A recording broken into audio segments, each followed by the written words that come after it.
जी अस्सलाम वालेकुम रहमतुल्लाहि व बरकातुहू। तो आज के इस लेक्चर में हम लोग सीखने वाले हैं कि हम लोग फ़ोटोशॉप में मैजिक वैन टूल को किस तरह से इस्तेमाल कर सकते हैं और उसमें आने वाली कुछ मुश्किलात और उनका हल क्या है वो आपको मैं बेसिक से बताऊंगा।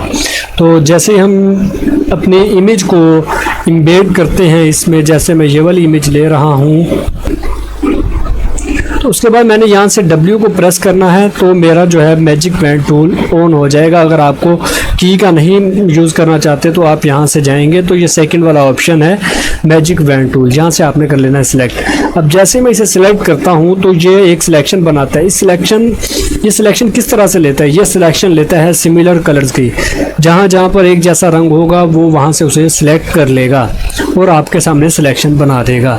आप उसे डिलीट भी कर सकते हैं। ये देखें जी, मैं डिलीट करता हूँ लेकिन ये डिलीट क्यों नहीं हो रहा? वो कह रहा है कि ये इमेज नहीं है, ये है आपका स्मार्ट ऑब्जेक्ट है। तो उसके लिए हमें अब क्या करना पड़ेगा? तो मैं इसे करता हूँ कैंसिल। ठीक है, ये मैंने यहाँ से इसे कैंसिल किया। मूव टूल से मैं इधर जाता हूँ दोबारा से, और जाने के बाद इधर राइट क्लिक करके यहाँ से मैं इसे रेस्टराइज लेयर कर देता हूँ, मतलब कि इसे मैं इमेज में कन्वर्ट कर देता हूँ। मुझे स्मार्ट ऑब्जेक्ट में नहीं चाहिए।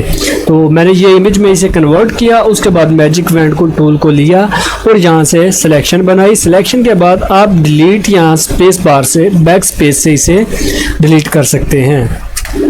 ये देखें जी, ये उसने आपकी जो है सिलेक्शन रिमूव कर दी। इससे आप अपना जो सिमिलर कलर में बैकग्राउंड में रिमूव कर सकते हैं। ये कुछ शेडोज़ हैं जिनका थोड़ा सा कलर चेंज था तो इसलिए उसने इसे सिलेक्ट नहीं किया, तो आप इसे दोबारा से सिलेक्ट कर सकते हैं। क्लिक करें बस।